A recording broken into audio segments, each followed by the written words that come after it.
Before we begin, I need to tell you something.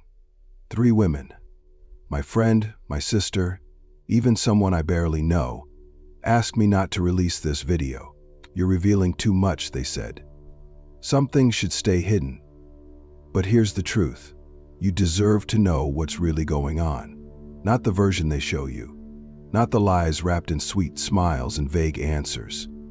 The real psychology behind attraction, control, and silence. Okay, this video might ruin the game for good, but if you're tired of being confused, played, or kept in the dark, watch closely. Because once you see this, you can't unsee it. Let me be clear. This isn't about hating women. This isn't about cheap tricks or pickup lines. This is about awareness. About seeing the social dynamics that most men go through life blind to.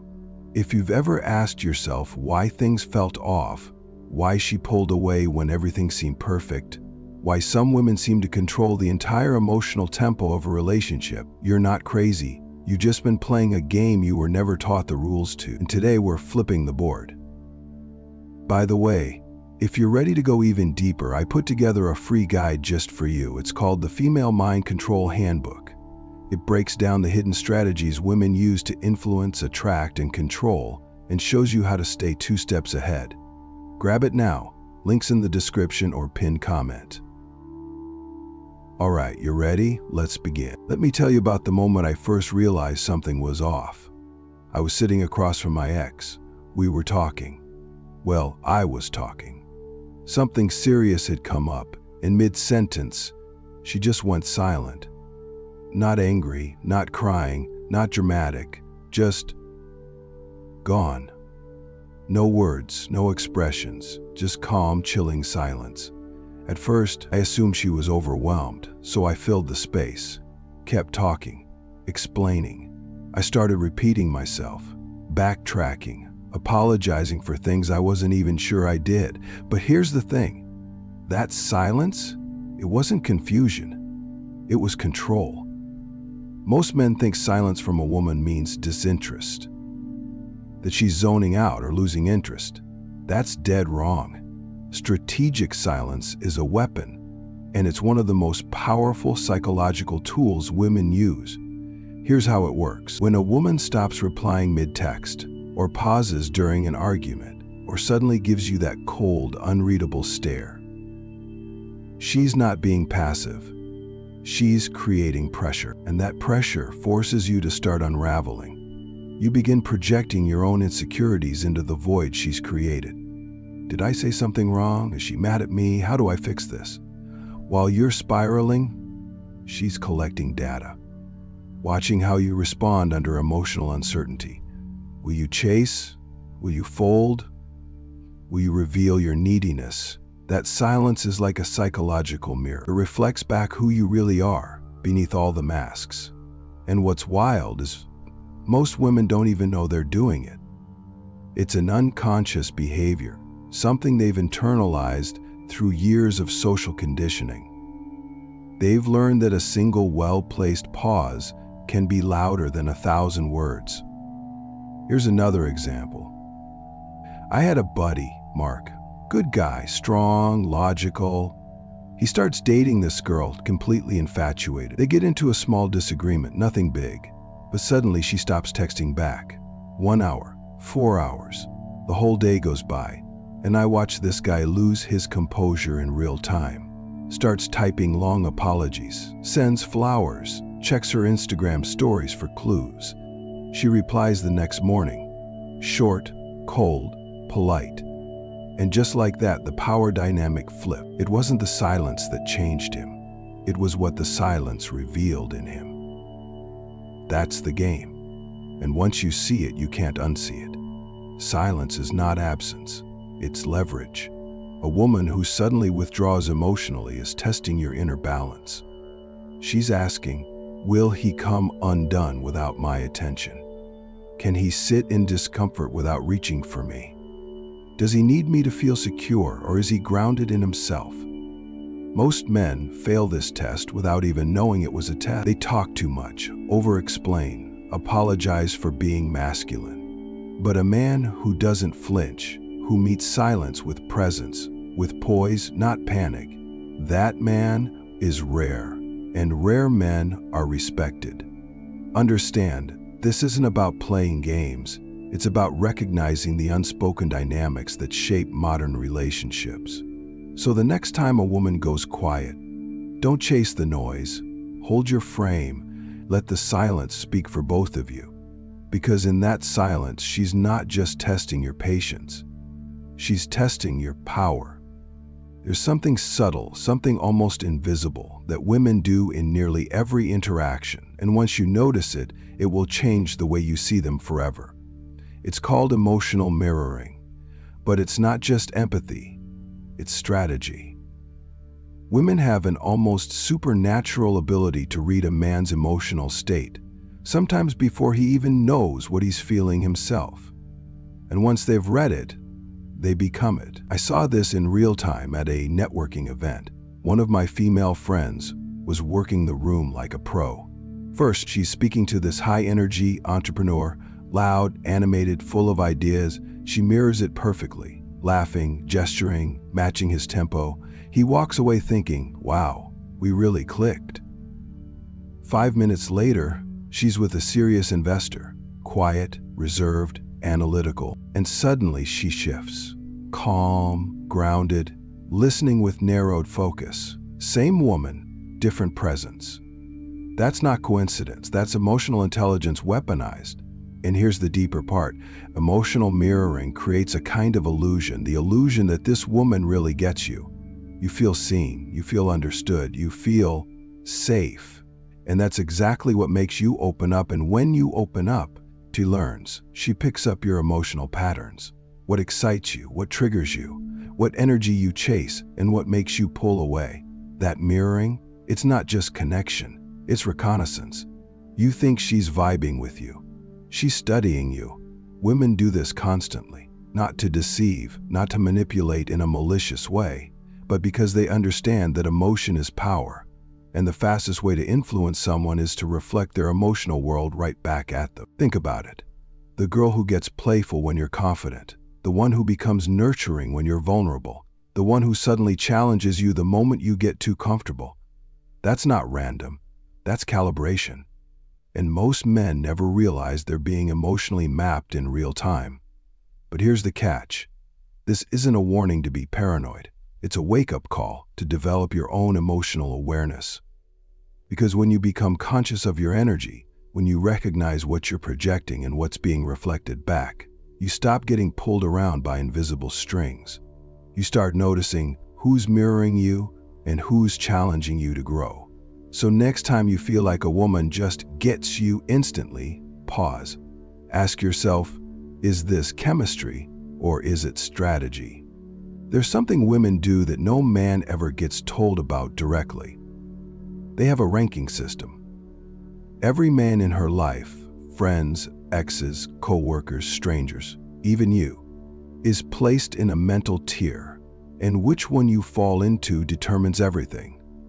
How fast she texts back, how much effort she puts in, whether she introduces you to her friends or keeps you a secret.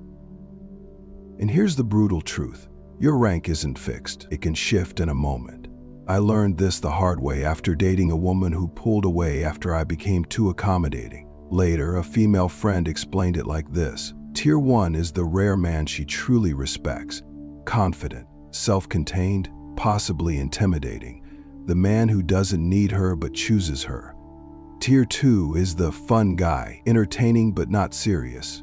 Tier 3 is the useful one. He drives, pays, listens, but she'd never sleep with him. Tier 4 is the one she avoids. Maybe too needy, maybe over-pursued, but either way his value is gone. Most men don't even realize where they stand until it's too late. You can be texting her daily, seeing her weekly, even sleeping with her, and still be Tier 2, never fully respected. Because her ranking isn't about time or effort, it's about how you make her feel about herself. Women subconsciously ask, do I feel more feminine around him? Do I feel safe or in control? Would I be proud to show him off or secretly ashamed? That scorecard updates constantly. One moment of weakness can drop you. One moment of strength, one boundary held, one time you chose purpose over pleasing, can bump you up. She's not doing this to be cruel. This system is protective. Women constantly manage emotional energy and need to filter where it goes. The ranking system isn't personal, it's evolutionary. So stop wondering why she didn't reply. Ask what behavior put you in the wrong tier, and more importantly, what a tier 1 man would have done instead. Because her words may lie, but her actions never do. The only question is, where do you rank? And what are you willing to change to rise? This is the part that made 3 women ask me not to make this video. One said, "You're gonna ruin everything." Another said, "Men aren't supposed to know this."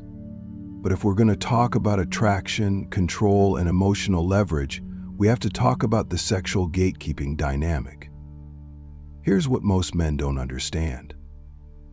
A woman can be wildly attracted to you and still hold back physically. Not because she's not interested, not because she's unsure, but because of something far deeper: social programming. From a young age, women are taught that their sexual access is currency, that it must be guarded, protected, given out only when the cost is justified. Society tells her, "Don't be easy. Make him work for it.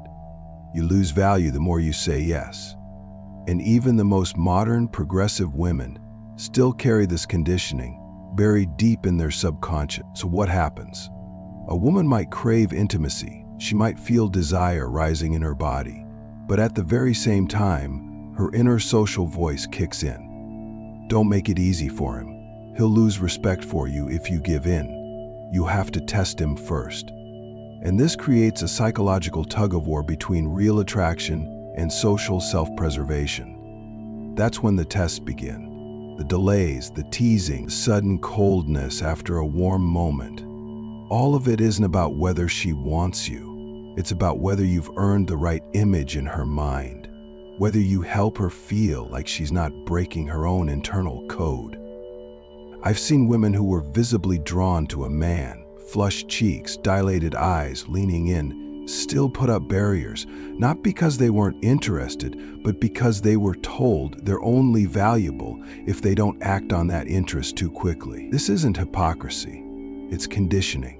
And the truth is, it serves multiple psychological purposes.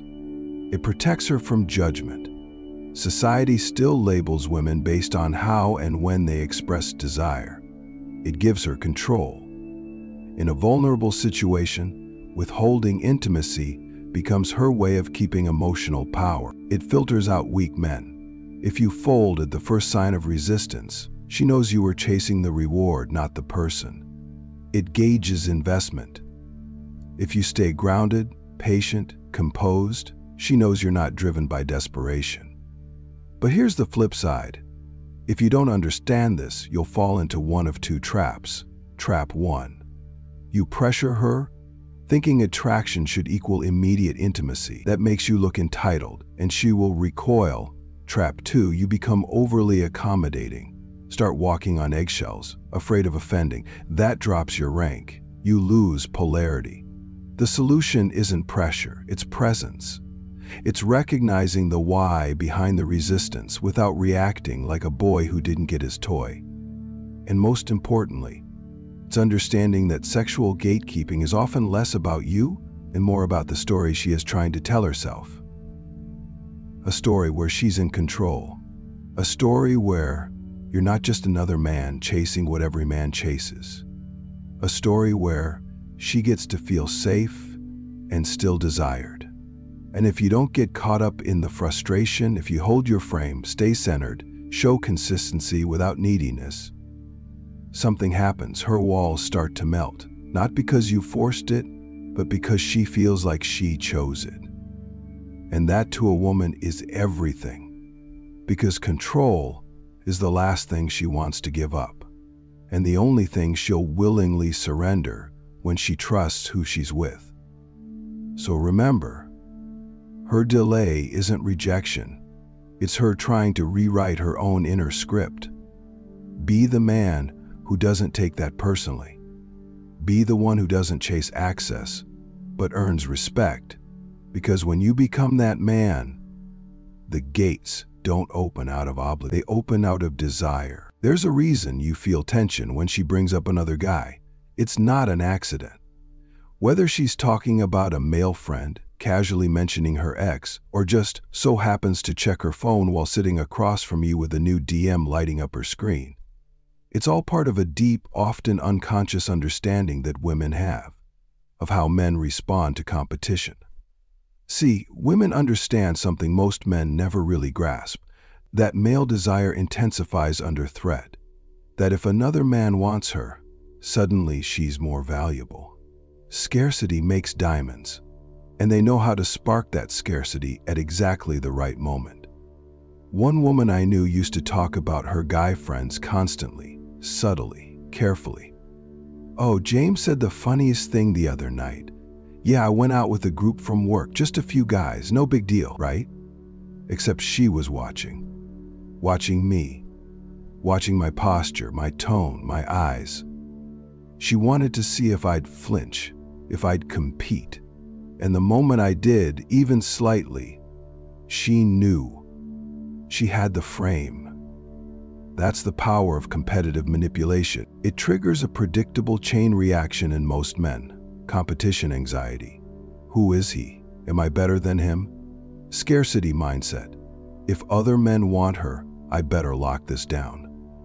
Validation seeking. I need to prove I'm the right choice. Investment. Escalation.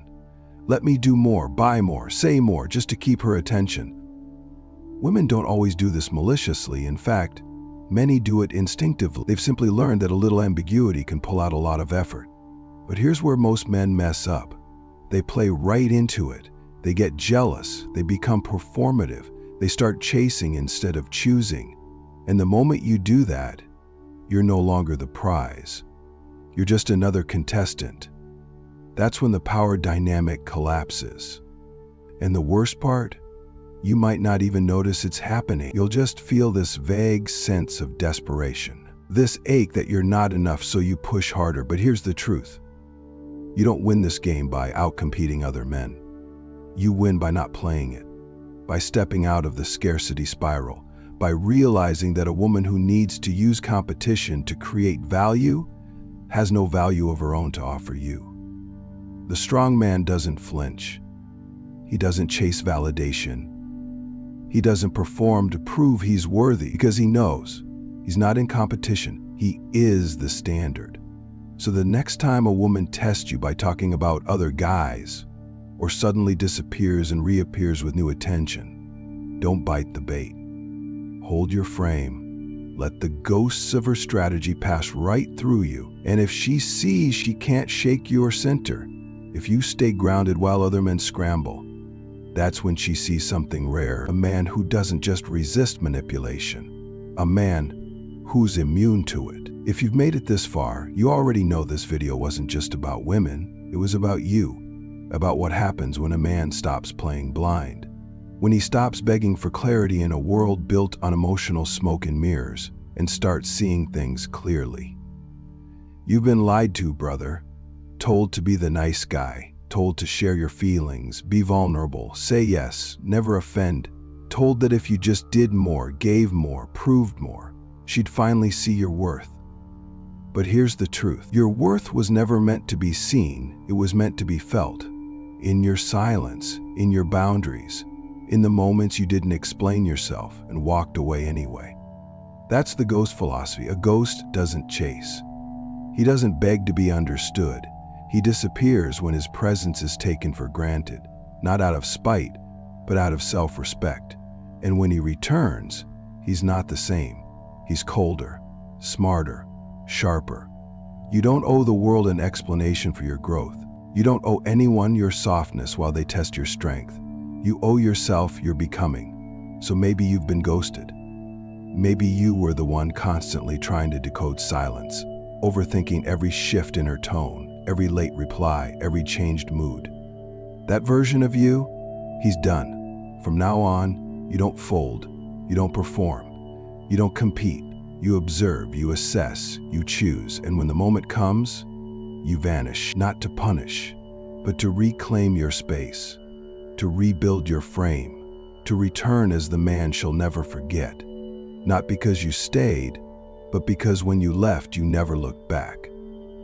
That's what it means to go ghost. Not in fear, in freedom. Not to run, but to rise. So if this message hit you in the gut, if you felt something stirring that you can't unfeel, I want you to do one thing. Drop the word ghost in the comments right now. That's how I'll know you're not chasing anymore. You're choosing. And if you want to help wake up another man who's still trapped in confusion, someone who's still over-explaining himself to women who never valued him in the first place, share this video with him. Be the one who hands him the mirror, because the truth is, this content isn't made for everyone. It's not for followers, it's not for victims. It's for men who are done playing the role they were scripted into. It's for the ones who would rather walk alone than be walked on. And if that's you, then you're part of something rare. So like this video, share it, subscribe. Not just to a channel, but to a different kind of mindset. The mindset of the man who knows who he is, even when no one else does. This is the beginning of a deeper journey, and I'm just getting started. So stay sharp, stay still, stay dangerous. We don't beg, we don't fold, we don't break, we vanish, we evolve, and we return as ghosts.